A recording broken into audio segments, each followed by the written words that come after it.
은혜가 오늘 여러분과 함께 하시길 축원합니다.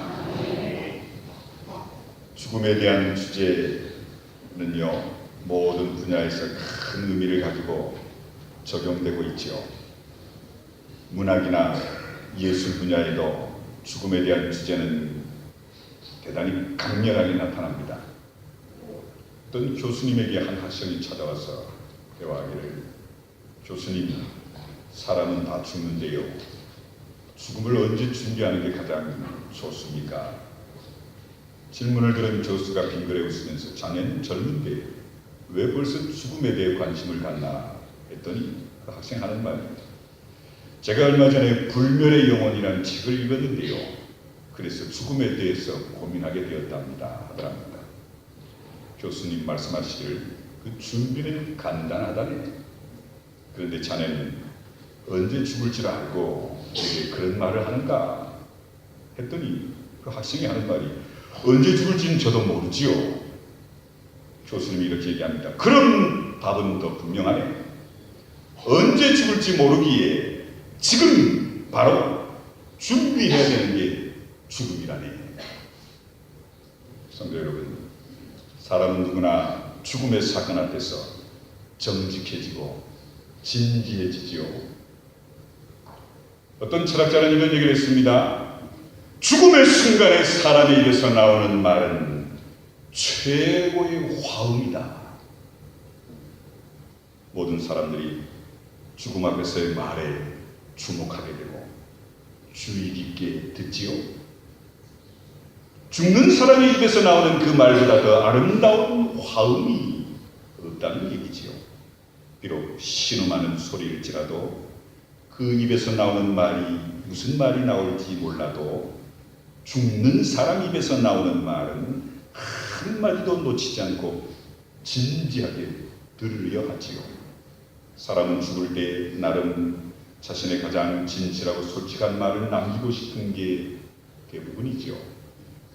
한 번 죽는 순간, 한 번뿐인 시간에 사람들은 죽음 앞에서 진지하고 솔직해지기 때문입니다. 우리나라 사유신 가운데 한 사람인 성삼문이 죽기 전에 남긴 말이 뭔지 아세요?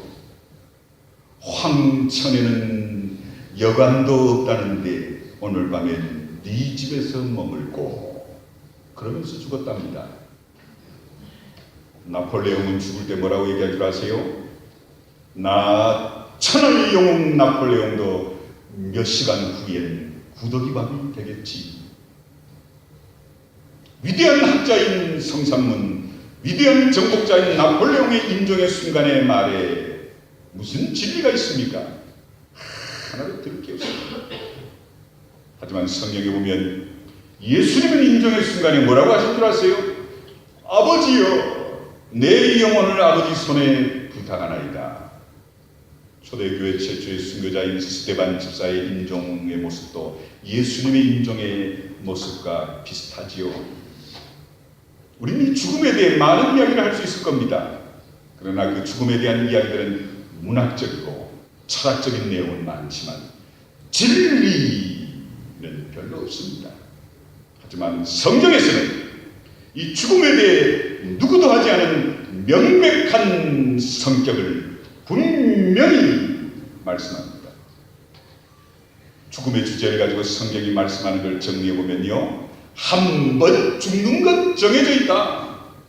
사람이 한 번 죽는 건 하나님이 정한 규칙이다. 죽음의 길은 다시 오지 못하는 길이다.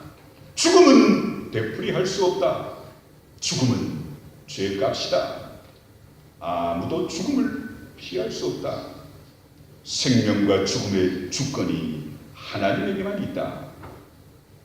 이 말씀을 성경은 분명히 단언하고 있지요.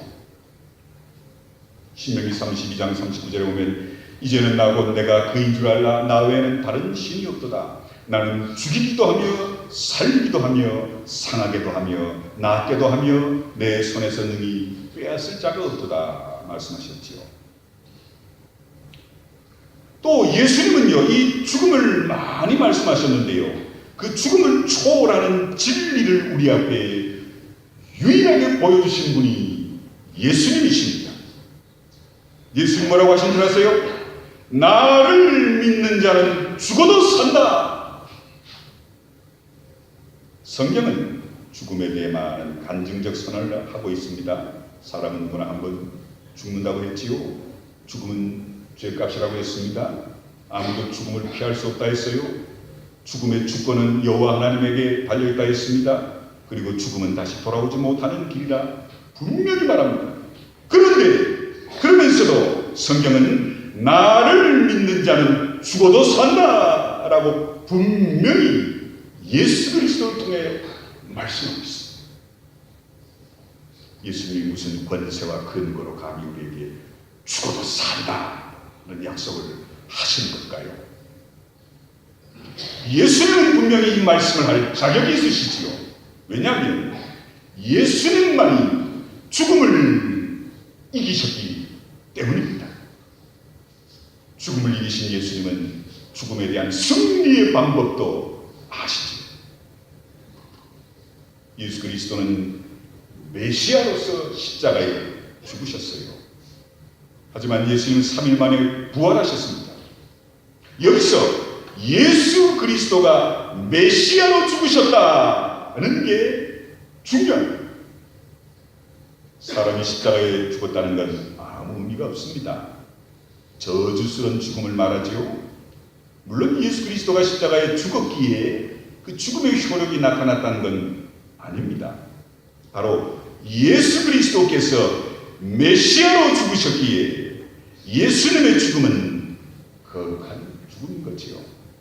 그리고 그 죽음의 방법이 십자가였습니다. 하나님이 메시아에게 다른 죽음도 허용할 수 있었는데 십자가에서 죽는 것을 하나님이 허락하신 거지요. 그래서 메시아가 십자가 위에서 죽었다는 사건이 놀라운 은혜와 생명력을 갖기에 십자가를 만들어 놓고 거기 매달려야만 그 죽음이 어떤 깊은 뜻을 가지는 건 아닙니다. 십자가에서 죽든 어떤 형태로 죽든 죽음은 똑같은 결과를 가져오지만 메시아이신 예수 그리스도가 죽으신 죽음의 형태가 십자가 죽음이었기에 기독교는 예수 그리스도의 죽음의 상징으로 십자가를 묵상함을 믿으시길 바랍니다. 엘리자베스 퀴블리 로스라는 심리학자가요, 임종이 가까운 600여 명의 환자를 대상으로 죽음과 죽는 법이라는 책을 썼답니다. 로스라는 학자는 이 책에서 환자들이 곧 죽게 될 것이란 통보를 의사에게 사형 선고를 받을 때 어떤 과정을 거쳐 죽음을 맞이하는가를 설명합니다. 5단계가 있다는데요. 첫 번째 단계는 부정한답니다. 내가 이렇게 건강한데 죽기는데 죽어 오진이야. 둘째 단계는 분노한답니다. 왜 하필이면 나야? 아직 할 일이 많고 해보고 싶은 일도 많은데 왜 나야라만 하느냐? 분노한다는 거지. 세 번째 단계는 타협한답니다. 아무리 몸부림쳐도 바뀔 수 없다는 걸 알고 한 발 물러선다는 거죠. 그러면 죽은 뒤에 난 어떻게 되는 거지? 넷째 단계는 낙심한답니다. 이럴 줄 알았으면 좀 보람 있게 살 걸, 예수 잘 믿을 걸 이해한다는 거지요. 다섯 번째 단계는 받아들인답니다. 모든 게 끝난 걸 어쩌란 말입니까? 체념하면서 죽음을 받아들인다는 거지요. 그런데 이제 이 죽음을 받아들이긴 했지만 또 그 뒤가 문제랍니다. 죽음을 받아들인 뒤에 보이는 태도도 사람에 따라 다르대요. 두 종류로 나타나는데요. 하나는 편안하게 죽음을 기다리는 사람이 있답니다. 죽음 뒤에 어떤 일이 일어날지 안다는 거지요. 그 일을 기대하면서 기다립니다. 죽을 준비가 된 사람입니다. 또 한 사람은요, 절망과 두려움으로 죽음을 기다린답니다. 이 사람은 죽음 뒤에 어떤 일이 일어날지 모르지요. 그러기에 불안하고 두렵습니다. 죽을 준비가 되지 않았기 때문이지요. 이 두 사람의 차이는 여기에 있습니다. 하나님과 관계를 바로 맺고 살았느냐 그렇지 않았느냐에 따라 죽음의 순간에 담대할 수 있는 것과 두려움과 공포에 빠질 수 있는 정확한 구분이 나타난다는 것이요. 그런데 여러분, 예수 그리스도의 메시아의 죽음은요, 성경에서 7가지 성격으로 우리에게 말씀합니다. 예수 그리스도가 가지고 계시는 7가지 죽음의 의미는요, 아무도 흉내낼 수 없습니다. 어떤 위인, 성자, 세상의 어떤 종교 창시자도요, 예수 그리스도가 가지고 있는 메시아의 죽음의 성격을 흉내내지도 못합니다. 이 시간 그러면 메시아이신 예수님만이 가지고 계시는 7가지 죽음의 특성이 뭔지를 살펴볼까요? 먼저 예정된 죽음이었습니다. 세상에 아무도 예정되어 있는 죽음은 없습니다. 예수님 누가복음 22장 22절에서 인자는 이미 작정된 대로 가거니와 그를 파는 그 사람에게는 화가 있으리라 하셨지요. 예수님께서 나는 이미 작정된 대로 하나님의 계획 안에서 계획대로 간다 하셨어요. 사도행전 2장 23절에 보면 그가 하나님께서 정하신 뜻과 미리 아신 대로 내준 바 되었거늘 너희가 법 없는 자들의 손을 빌려 못 박아 죽였으니 했습니다. 예수님의 십자가에서 죽으심은 하나님이 정하신 대로 미리 예정된 죽음이라는 말씀입니다. 메시아의 죽음은 우연히 발생한 사고가 아닙니다. 빌라도의 오판으로 인한 죽음이 아닙니다. 메시아의 죽음은 돌발적으로 일어난 의미 없는 죽음이 아니라 창조주 하나님이 예정해 놓으신 죽음임을 성경은 분명히 말씀합니다. 두 번째로요, 메시아이신 예수님의 죽으심은 예언된 죽음이었습니다.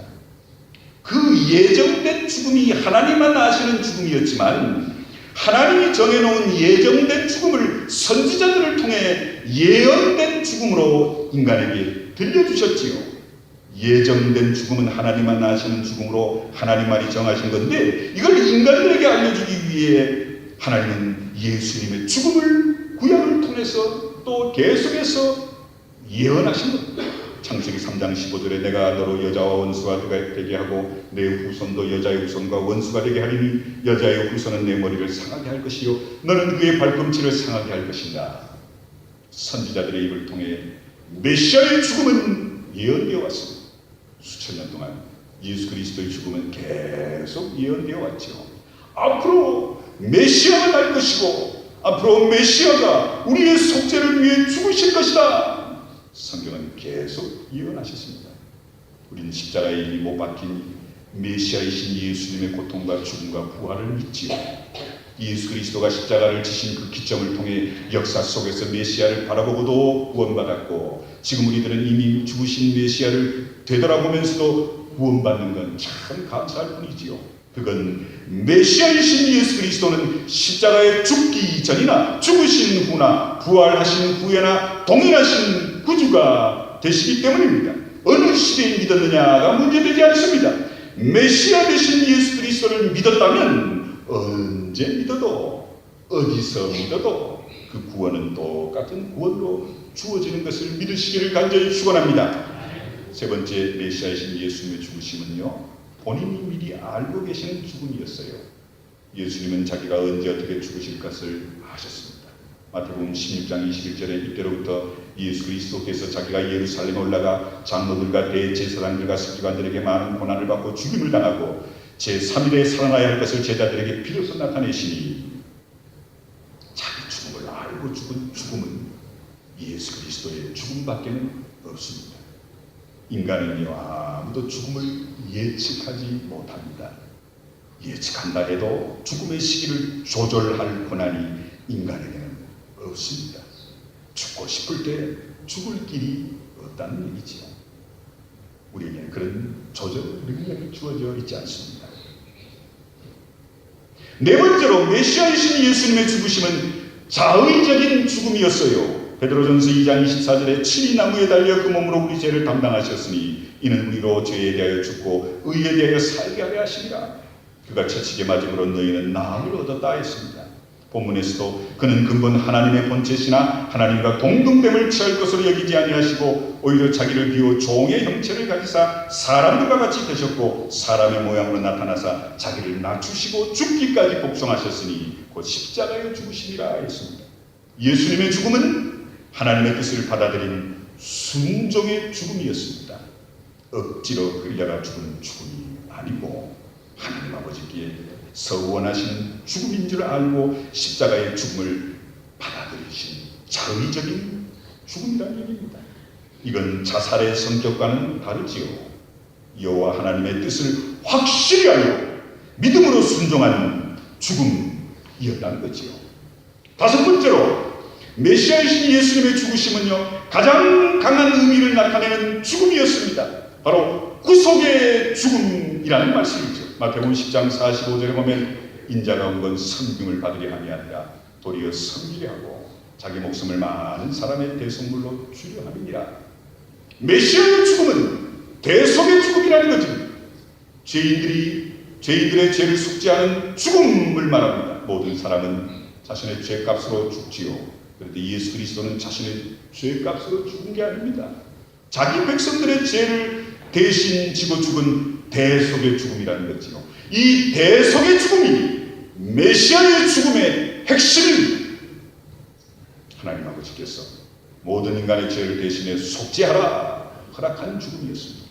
이 속죄의 죽음은 우리에게 그 무엇으로도 대체할 수 없는 구원의 효력으로 나타나는 거지요. 메시아의 죽음을 믿고 표현하시면요, 내가 내 죄값으로 죽을 십자가의 죽음을 예수님께서 대신 죽으신 것을 확신하게 됨을 믿으시길 바랍니다.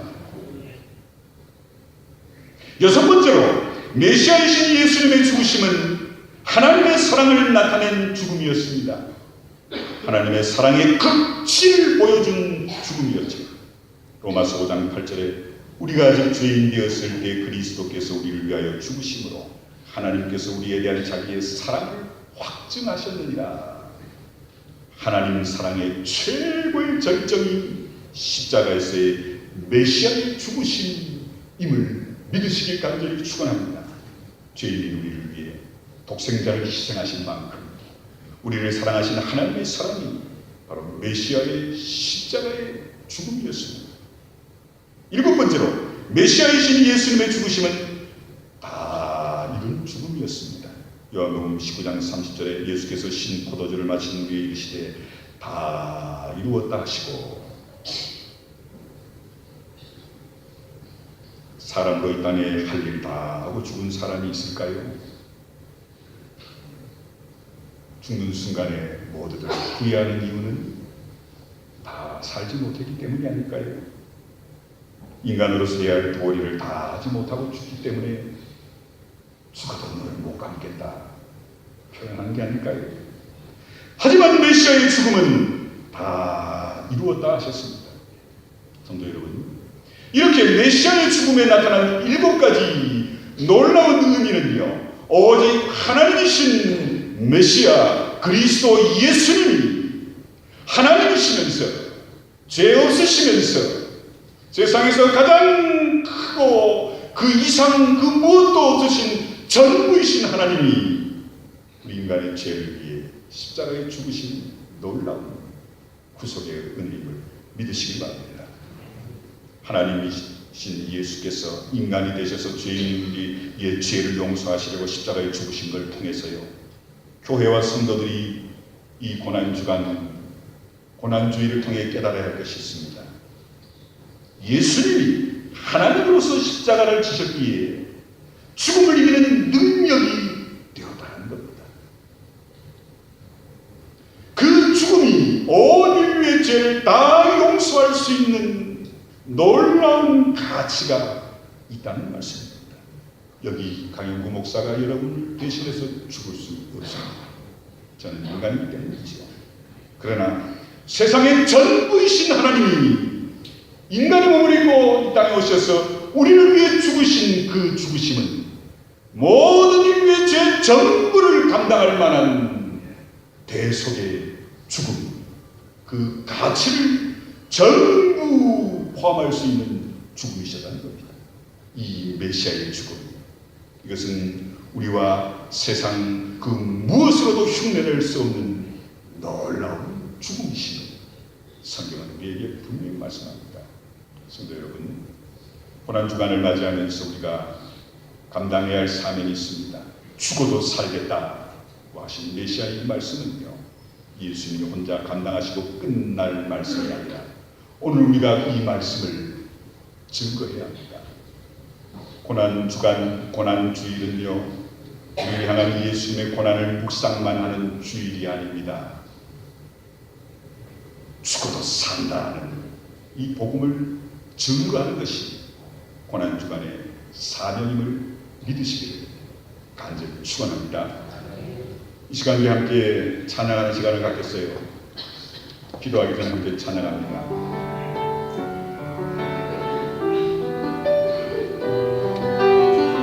약할 때 강함 대신에 고난주간을 맞아 하나님 앞에 함께 찬양합니다. 약할 때 강함 대신에 나의 노래가 되신 주 나의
우리 죄를 담당하기 위해 메시아이신 주님이 십자가를 지셨습니다.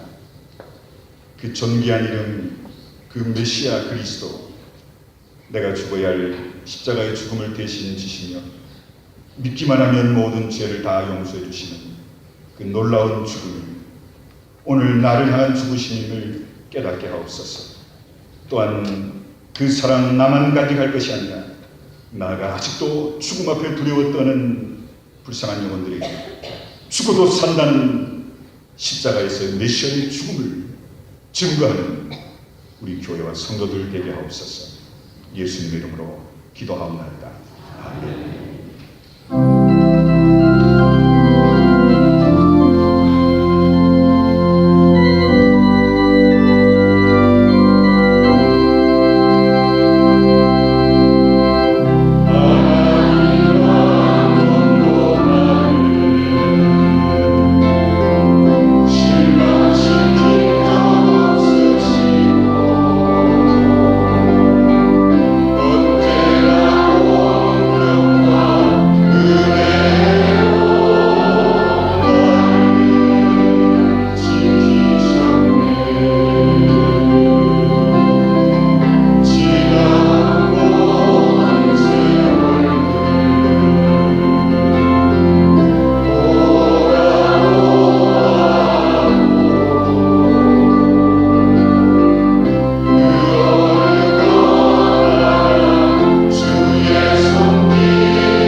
말씀대로 행함으로 예수의 증인이 되십시오.